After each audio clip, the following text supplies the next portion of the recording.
오후장도 이분과 함께 럭키한 전략 세워보겠습니다. 이 시간 MTNW 김도영 어드바이저와 함께 할게요. 위원님 안녕하세요. 네, 안녕하십니까? 네, 반갑습니다. 양지수 희비가 엇갈리고 있는 상황 속에서 오늘 코스피의 강세가 두드러지고 있습니다. 특히나 대형주단의 강세가 상당히 의미 있는 모습인데요. 먼저 현대차 그룹 보겠습니다. 관세 불확실성 해소와 더불어 AI 로봇 그리고 자율주행까지 사업 확대 기대감 속에서 현대차가 오늘 장중에 신고가를 갈아치우기도 했습니다. 자, 어디까지 달려줄지 궁금하고요. 저희 로봇 볼게요. 미국 트럼프 행정부의 미국 로봇 산업 육성 정책 기대감 속에서 오늘 로봇주들의 시세가 이어지고 있습니다. 다만 숨 고르고 있는 종목들이 많거든요. 지금 오히려 우리가 비중 확대해야 하는 구간인지 궁금합니다. 전략 들어볼게요. 네, 오전부터 지금까지 강한 산업의 대장, 아니 오늘 시장 전일과 오늘 양일간에 걸쳐서 대장의 모습을 보여주고 있는 이 현대차 그룹, 특히 현대차 그룹의 방향성 자체가 AI 산업과 그리고 로봇, 그리고 자율주행으로 사업에 대한 역량이 강화되고 집중된다라고 하는 점, 여기에 보스턴 다이나믹스의 가치를 이제 반영하고 있다라고 하는 점을 통해서 드디어 30만 원이라고 하는 가격을 돌파한 이후의 움직임, 수급적으로도 굉장히 많이 유입되고 있다라고 볼 수가 있습니다. 이 중에서 보스턴 다이나믹스의 가치 평가가 나타난다라는 것을 통한 로보틱스 관련 사업에 대한 확대, 연결고리를 보여주는 게 현대 모비스, 현대 오토에버, 그리고 현대 글로비스, 이런 성장에 대한 포인트들이 굉장히 잘 나타나고 있는 그런 상황입니다. 이 안에서 현대차를 보도록 할게요. 지금 현재 9.5% 정도 상승을 보여주면서 딱 31만 원을 찍고 있다라고 하는 점.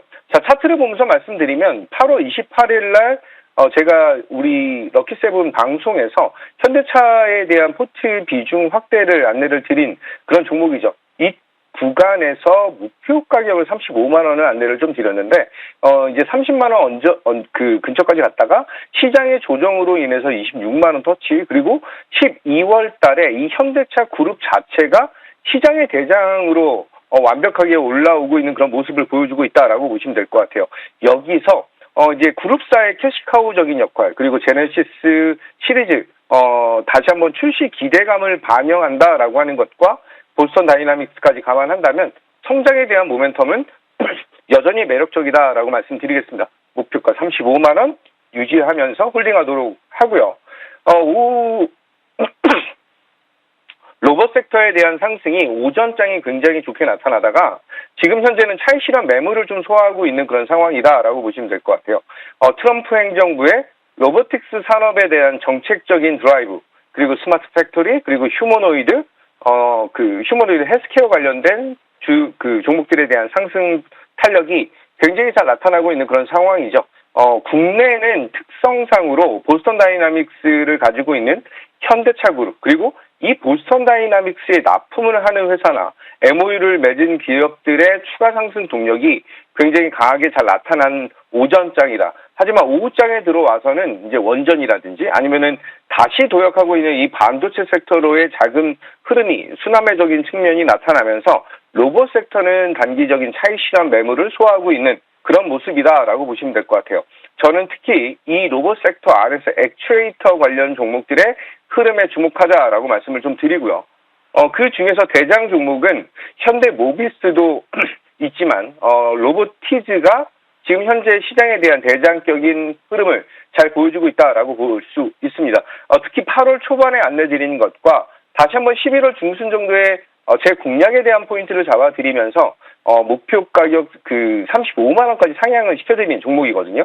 오늘 32만 원을 찍고 지금 윗꼬리를 달고 음봉 전환하는 것이 조금은 부담이 될 수가 있겠다라고 보지만 유상증자 12월 1일 날 유상증자 물량이 135만 주가 나왔습니다. 이게 오버행 물량으로 이연되면서 지금 현재는 물량에 대한 소화 구간까지 좀 나타나는 그런 현상.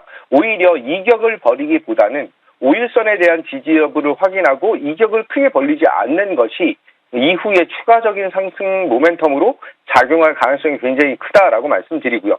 지금 사실 쉬지 않고 올라와 있는 로봇 섹터이기 때문에 단기적인 조정 이후에 추가적인 성장 모멘텀은 사실 키는 현대차 그룹이 가지고 있다라고 말씀드리면서 로보티즈 같은 경우는 27년 300만 개 이상에 대한 생산량, 액추에이터 생산량을 확대하면서 본격적인 성장에 진입한다라고 볼 수 있습니다.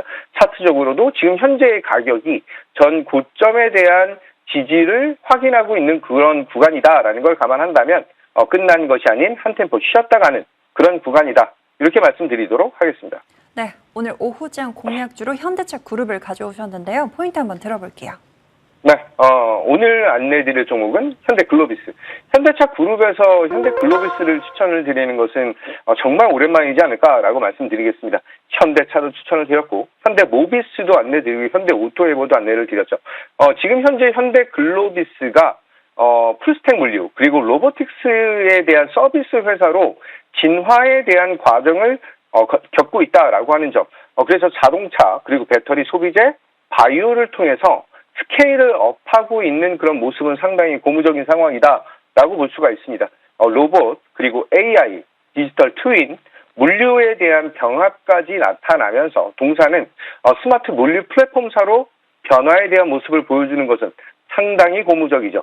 여기서 현대차와 현대모비스, 그리고 현대오토에버와 현대글로비스 이 네 가지 회사가 이번 로보틱스 관련된 이 시스템적으로 그 통합적인 측면을 보여주는 것은 그룹사 전체적으로 방향성을 잡고 있는 그런 상황이다라고 보시면 될 것 같아요.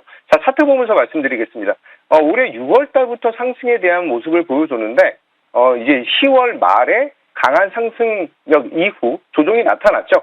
이번에는 장기 이평선 지지를 받고 이제 60선 돌파까지 나타나 있는 그런 구간입니다.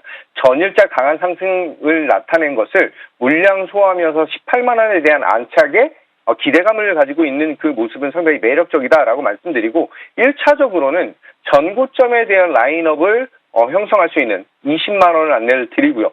손절 라인은 16만 원 잡고 대응하겠다. 이렇게 안내 드리겠습니다. 네, 오늘 오후장 공략주로 현대글로비스 받아보겠습니다. 목표가 1차적으로 20만 원, 손절가 16만 원 설정 주셨으니까 참고해 보시고요. 자, 위원님 종목 3가지 AS 받아볼게요. 자, 오늘 아침 방송에서 공략을 해주셨던 LG CNS부터 보겠습니다. 당일 바로 수익권으로 돌아선 모습인데요. 7만 5천 원까지 홀딩하는 전략 유효한지 여쭤보고요. 에이프릴 바이오 보겠습니다. 장중 두 자릿대 상승률로 신고가를 돌파하기도 했습니다. 자, 4만 8천 원까지 홀딩하는 전략 여전히 유효한지 여쭤보고요. 저희 LS 일렉트릭 볼게요. 이번 주 화요일 공략주였습니다. 전략 제시 이후 꾸준히 시세를 보여주고 있는데요. 55만 원까지 홀딩해 볼까요? 네, LG CNS가 이번 마이크로소프트의 데이터 센터 관련된 턴키 종목 중 하나이죠. 아직 공식적으로 그 수주를 따낸 건 아니다라고 하는 그런 공시가 나오긴 했는데 턴키에 대한 기대감을 더욱더 확대하고 있다라고 볼 수 있습니다. 그를 통해서 LG, LG전자, LG이노텍, 그리고 LG CNS까지에 대한 성장 모멘텀이 굉장히 잘 나타나고 있죠. 자, 오늘 오전 럭키세븐에서 시초가 공략으로 안내를 드린 종목인데 한 6만 5천 원이 되지 않는 그런 가격에서 시작을 했다라고 한다면 오늘 고점이 6만 8,400원까지 121선에 대한 저항을 맞고 윗꼬리를 살짝 달았어요. 하지만 지금 갭을 메꾸는 그런 형상과 다음 주에 추가적인 상승력에 대한 기대감, 특히 수급적으로 우위를 보여주는 것은 상당히 매력적이다라고 말씀드리면서 우선 추가 상승에 대한 자리를 확고히 잡는 자리가 7만 5천 원 구간에 대한 돌파이다라고 판단을 하기 때문에 지금 7만 5천 원까지는 충분히 매력적인 그런 구간을 보여줄 것이다 라고 말씀을 좀 드리고요. 에이프릴바이오 같은 경우가 오늘 추가적인 슈팅이 나왔는데 알테오젠의 악재로 인해서 상승폭을 좀 반납을 했다라고 하는 점. 하지만 에이프릴바이오의 내년 성장 모멘텀이 더욱더 가시화적인 측면, 가시권에 들어오고 있다라는 것을 감안한다면 에이프릴바이오 추가적인 목표 가격에 대한 돌파까지 기대감을 갖겠다라고 말씀드리겠습니다. 자, 차트를 보면서 말씀드리면 안내드렸던 자리가 11월 11일 날 안내드렸죠. 그리고 나서 1차적인 목표 가격이 돌파가 된 이후에 목표 가격을 48,500원으로 상향을 시켜드렸어요. 오늘 46,950원을 찍었는데 현재 이격을 벌이기보다는 43,000원 정도에 대한 안착 이후 다음 주 추가 성장과 상승에 대한 기대감을 갖고 대응하시되 너무 그 48,500원 딱 고정하시기보다는 조금 유연하게 매매적인 측면으로 대응하시는 종목이다라고 말씀을 드리겠습니다. 자, 마지막으로는 LS 일렉트릭인데요.